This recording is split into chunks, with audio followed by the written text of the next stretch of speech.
القرعه اللي تحدد الموعد ديالها، اللي من طبيعه الحال غادي نهضروا عليها، ونهضروا على الخصوم المحتمله اللي ممكن انه المنتخب الوطني المغربي يتلاقى معها، علما انه رسميا تحدوا المستويات والقبعات والمنتخبات في لي شابو اللي تحطوا فيهم. فاول حاجه كنعتذر بعدا على كولمونطي فوق من النكات ديال ريال بيتيس. هاد الايام هاد اليومين صورت الحلقات اللي لايف اللي دازوا بالتونيات ديال المنتخب المغربي، وكنت كنلبسهم بلا حتى شي حاجه تحت منهم، والصراحه حسيت بالقضيه، دخل معايا البرد، فداك الشيء علاش واجب الاحتياط. كولمونطي حنا ما لاعبين لا ماتش لا والو، داير الحلقه ديالنا، فما فيها باس اننا نلبسوا كولمونطي باش نحميو راسنا. وتنتوما الاخوه ردوا بالكم من هاد الموجه ديال البرد اللي قاصحه، سيرتو حنا في مكناس والنواحي، فالقضيه بارده. فالله يحفظنا ويحفظ الجميع. فعلى بركه الله في الحديث ديالنا على كاس افريقيا اللي ان شاء الله غادي تكون نسخه استثنائيه، بحكم انه المغرب كيوجد شي حاجه اللي تكون ان شاء الله في المستوى، والدليل على ذلك هو الاصلاح واعاده الهيكله ديال بزاف ديال الملاعب، واعاده البناء ديال بعض الملاعب، منها مركب مجمع الامير مولي عبد الله في الرباط لا يخرج بواحد الحله بالجيل الجديد، شي حاجه اللي تكون ان شاء الله زوينه، وتصنف ضمن الملاعب الذكيه على المستوى ديال العالم اللي كتستجيب للمعايير ديال الفيفا. وكذلك الاصلاح ديال ملعب طنجة اللي خدامين فيه، كذلك اكادير فاس وملاعب اخرى. فرسميا تحدد الموعد ديال القرعه اللي ان شاء الله الموعد غادي يكون هو هذا الموعد ديال القرعه ديال كاس افريقيا 2025. ان شاء الله غادي يكون 27 يناير، يعني ان شاء الله الشهر اللي جاي 27 يناير غنعرفوا المنتخب الوطني المغربي مع من غادي يتلاقاو الخصوم ديالنا ابتداء من الشهر اللي جاي، علما انه كاس افريقيا تقريبا باقي ليه المده ديال عام وشي 3 ايام، اليوم تقريبا 17 في الشهر ديسمبر. فالكان غادي يبدا نهار 21 ديسمبر 2025، يعني على بعد سنه تقريبا. والفينال غادي يكون افتتاح نهار 21 ديسمبر، الفينال ان شاء الله غادي يكون نهار 18 يناير 2026. فمن طبيعه الحال غادي يكون الجو مزيان، جو زويون بارد، واخا بارد ولكن كنقول زويون بحكم انه اللاعبين المغاربه اغلبهم كيلعبوا في اوروبا، مولفين انهم يلعبوا في هذا الجو هذا، ما يجيهمش صعيب، ما يكونش عندنا مشكله ديال انه اللعابه يتاقلموا مع هذاك المناخ اللي غالبا كنلقاو فيه صعوبه ملي كتكون الكان منظمه في الدورات ديالها، خاصه في الدول ديال جنوب الصحراء. الا شفنا المرات القليله اللي لعبنا في دول ديال شمال افريقيا كنا درنا عطاء اللي مزيان، باستثناء ذاك المستوى اللي قدمنا في الكان ديال 2006 في مصر. ومصر سبحان الله ما كنكونوش فيها مزيانين، حتى الكان ديال 2019 في مصر ما كناش مزيانين، مصر ما كنكونوش فيها مزيانين، بالعكس ملي كنقربوا شويه جغرافيا الاتجاه ديال المغرب ما كنلقاوش مشكله. وبالحديث هنا على الخصوص الدوره ديال 2004 في تونس اللي كانت دوره مزيانه، ونقدروا نقولوا بانه من المسببات ديال انه درنا شي حاجه زوينه يقدر يكون حتى داك المناخ ديال تونس اللي كان قريب للمغرب. فحتى دابا من طبيعه الحال ما لقاوش هذه المشكله، بحكم انها غادي تلعب في الاراضي ديالنا في المغرب، وما يكونش داك المشكله اللي بعض المره كنلقاوها عذر وشماعه وذريعه ديال الفشل، اللي هي المناخ، الرطوبه، الصهد. فدابا ما عندنا حتى شي عذر، ملعوبه في المغرب، غازو غادي يكون شي حاجه اللي واعره، بنيه تحتيه بما فيها الملعب بالخصوص غادي يكون واعر، المعسكر من طبيعه الحال مولفين، وغادي تكون في مركز محمد السادس معموره مولفينو، الجمهور هذا هو الدور ديالنا الخوت. ف الا كانوا شي مره مدربين لاعبين بعض المره ما كيقدموش داك العطاء الكبير ديالهم، فهذا هو الدافع ديالنا، خصنا ندفعوهم انهم يقدموا مستوى كبير باش ان شاء الله الكان يبقى في المغرب. خلينا من ديك الهضره ديال انه التنظيم، حيت شفت البارح شي اخوه كيهضروا على المنافسه ديال الكره الذهبيه، وكاين الاخوه اللي قالوا لي الحجويه كتخربق في الراي ديالك على انه ربحنا فقط التنظيم في ظل انه ما ربحناش الجوائز. انا كنحترم الاراء ديال كل واحد، ولكن الراي ديالي انا مقتنع به. الا كنا نبقاو كننظموا والسلام، فانا كنشوفها كتضعفنا ماشي كتقوينا. ممكن الزاويه ديال الرؤيه ديالي لبعض الامور كتختلف ما بين الزاويه ديال الرؤيه ديال اللي عنده راي مخالف ليا، مع العلم انني كنحترم الاراء ديال كل شيء. غير هو انا كنشوف، نعطيو مثال، بيريز الرئيس ديال الريال في الوقت اللي وصلوا تسريبات بانه ماشي فيني اللي غادي يتوج بالكره الذهبيه، اللي علما اليوم اخذها الجائزه ديال دي بيست يستاهلها. في الوقت اللي بيريز وصلوا تسريبات بانه ماشي فيني اللي يتوج بالكره الذهبيه، قال لهم صافي كلشي يقاطع هذاك الحفل، ما يمشي ليه حتى شي واحد، مع العلم انه كانوا مرشحين واحد العدد كبير ديال اللاعبين ديال الريال. هذه يمكن الاخوه ما تبان لهم شي حاجه اللي ما زويناش. وحتى الحديث ديالي والكلمه ديالي على انه الا كنا كننظم وما كنستافدوش راه نقص لينا. كاين الاخوه اللي خداو من واحد الجانب ديال انه بحال هكا نخربقوا، ولكن انا نوصل لك واحد الميساج وخذوا من عندي. ممكن انك دابا ما يوصلكش وتكون ضدي في الراي، ولكن مستقبلا غادي تفهم الميساج ديالي. شتي ملي هذيك الطريقه او الاحتجاج اللي داروا بيريز انه يقاطع الحفل ديال التتويج ديال الكره الذهبيه بحكم انهم وصلوا تسريبات فيني ما متوج، هذيك شنو كتعطي؟ راه كتعطي مستقبلا يوليو يضربوا 1000 حساب لهذاك الرئيس ولهذوك اللعابه ديال ديك الفرقه، بغاو ولا كرهوا، بغاو يجهروا بها او انهم يخليوه في الصدر ديالهم بالسر، تولي عندهم واحد شي حاجه، واحد القيمه كبيره تجاه هذاك السيد وهذوك الناس. حيت كلمه لا في بعض المرات كتكون عندها واحد التاثير اكثر من كلمه نعم، وهذيك الظرافه اللي ممكن اننا كنديروها في بعض المرات. حتى دابا انا كنشوف بانه التنظيم ديالنا الجائزه والحفل ديال الكره الذهبيه لهذه السنه هذه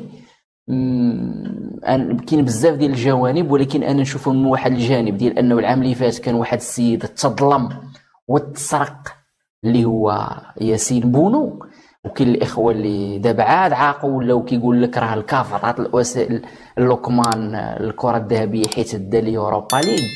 العام اللي فات راه حتى ياسين بونو دا اليوروبا ليغ وساهم بشكل كبير، بينالتيات اللي تصدى ليهم، زائد جاي من تتويج من واحد السنه موندياليه، والعطاء ديالو في كاس العالم كان شي حاجه اللي استثنائيه ومعمره دارت، بمعنى انه كانت سرقه، راه سرقه، راه ظلم.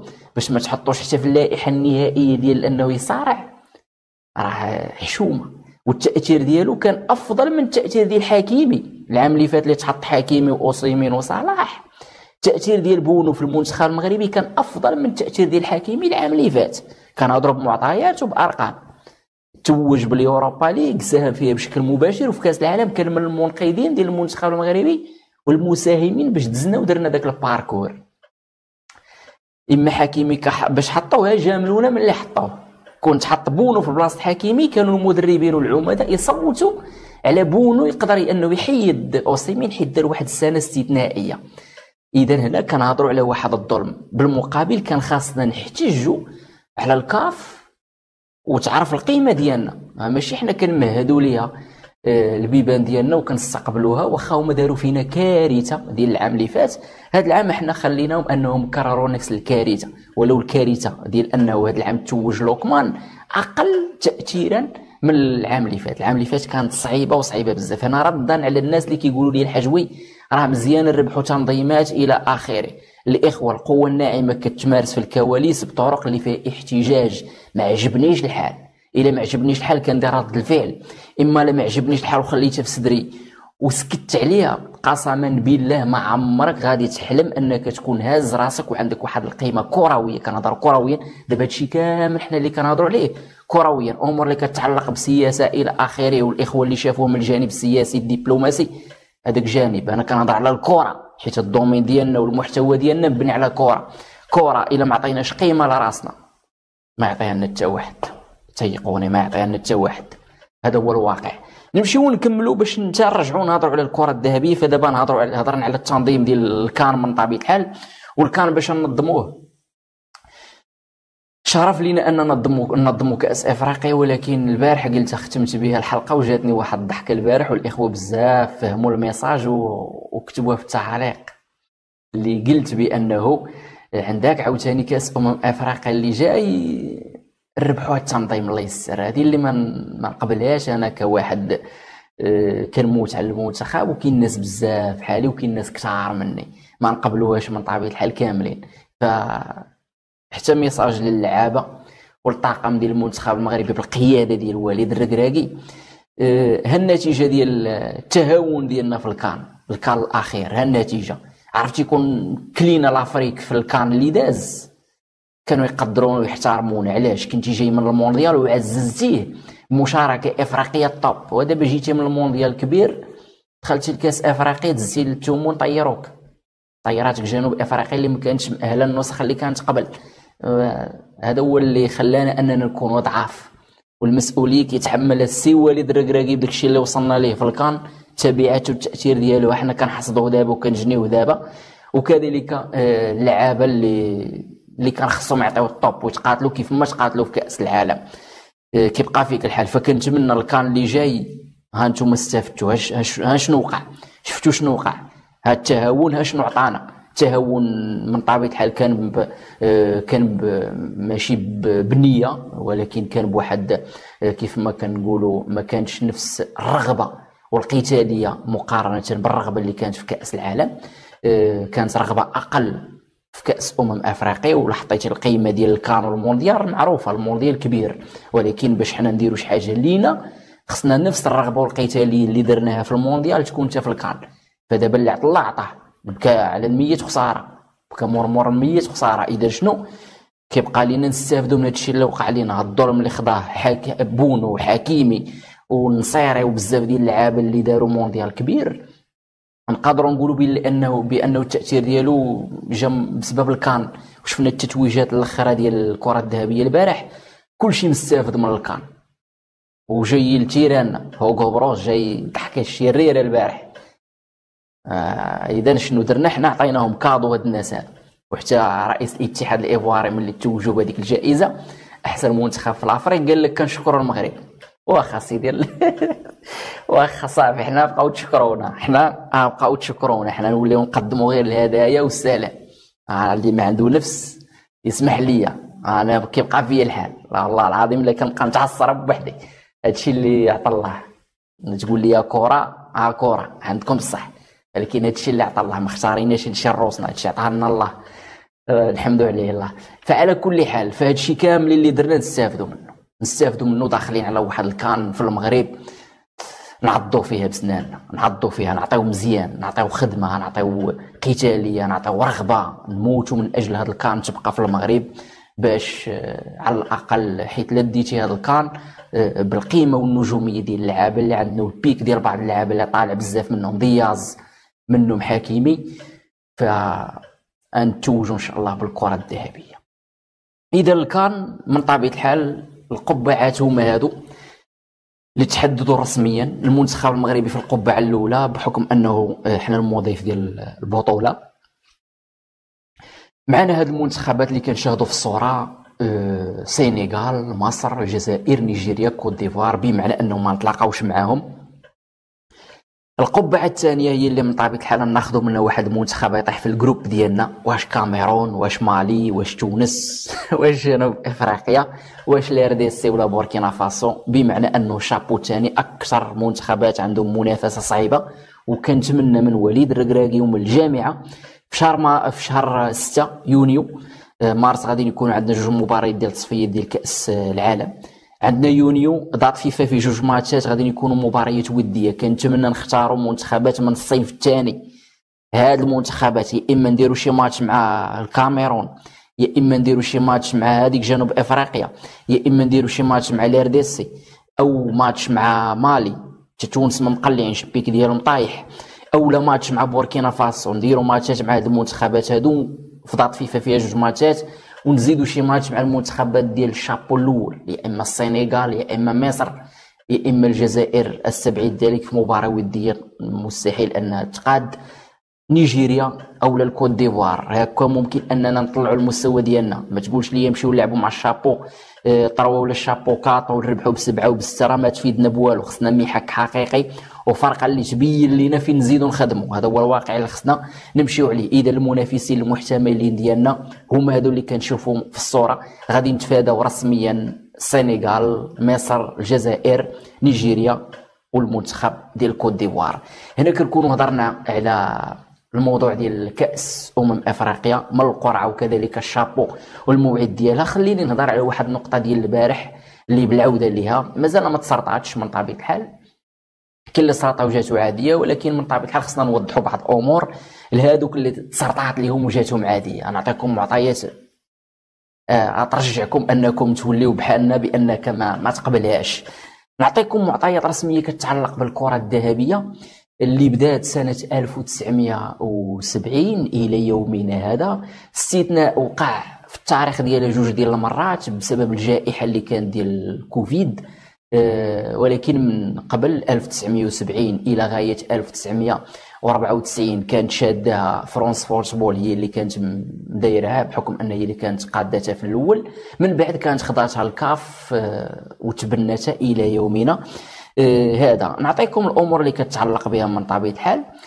نبداو بهذه هي الاولى بحكم انها شي حاجه اللي مهمه، وحاولوا انكم تركزوا مع الامور اللي كتعلق بالارقام ديال هاد المنتخبات هادو، هاد الاسماء هادو اللي بداو في 1992. علاش حطيت 1992؟ حيت هي الوقت اللي الكاف خضعت هاد الجائزه ولات ديالها 1992 الى يومنا هذا. الا لاحظتوا الاخوه معايا شنو عندنا واحد الهيمنه كبيره ديال اللاعبين ديال جنوب الصحراء، المنتخبات ديال جنوب الصحراء. فلا بدينا من 92 وحنا جايين في السطر اللائحه الاولى، غادي نتلقاو معايا واحد الهيمنه كبيره ديال نيجيريا اللي في هذه اللائحه كامله واخذه الكره 8 ديال المرات ملي شداتها الكاف الى يومنا هذا. 8 ديال المرات توجات نيجيريا. الا شفنا العرب ديالنا شمال افريقيا امازيغ وعرب من طبيعه الحال، فشنو عندنا من المغرب كاين واحد اللي هو مصطفى حجي 98 بوحدو. غادي تبقى غادي فراغ على المستوى ديال الاسماء ديال المنتخبات ودول ديال شمال افريقيا، حتى غادي تجي الوقت اللي خدات الكان الجزائر عاد خداها محرز.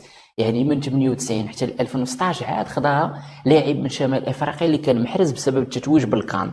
عاد جا من موراه محمد صلاح في الوقت اللي قلع البيك ديالو مع المنتخب ديال مصر في 2017 اللي كانوا داروا فينال، وكذلك في 2018 والبيك اللي كان مقلع سيرته مع الفرقه ديالو ليفربول. فهنا غادي تلاحظوا بانه من هذا الكم الكبير ديال الكره الذهبيه اللي تعطاو من اللي خداتها الكاف من 92 حتى 2024، يلا عندك 4 ديال المرات خداوها الدول ديال شمال افريقيا في شخص 3 ديال اللعابه، صلاح، محرز ومصطفى حجي، لعابه اللي نجوم.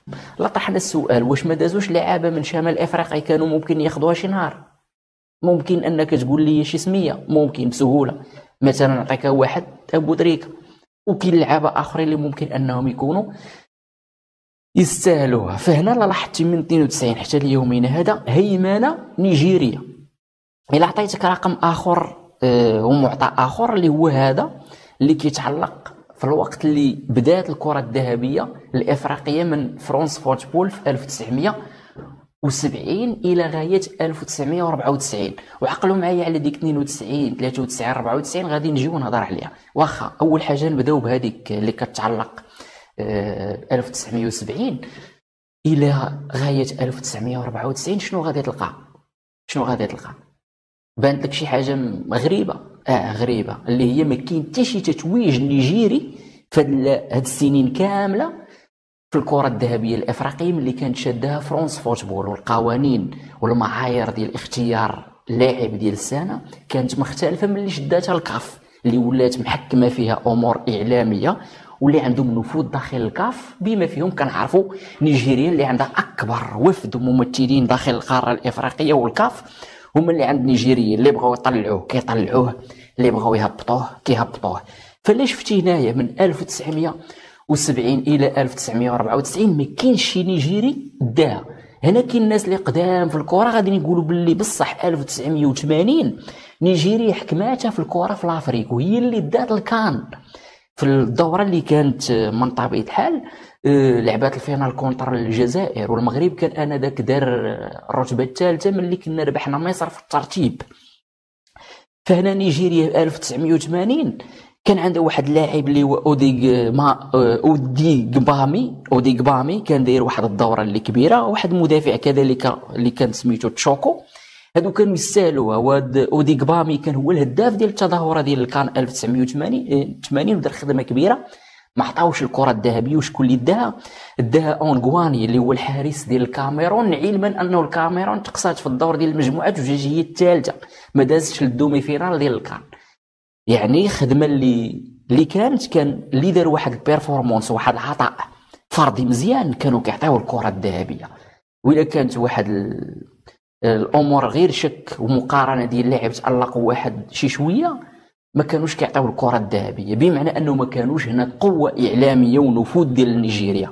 الوقت اللي ولات القوه ونفوذ للكره النيجيريه اعطاتنا هذه النتيجه هذه اللي ولات واحد الهيمنه كبيره اللاعبين ديال نيجيريا، ابتداء من الوقت اللي شداتها الكاف. هنا لاحظت واحد النقطه كتعلق ب 92 93 94.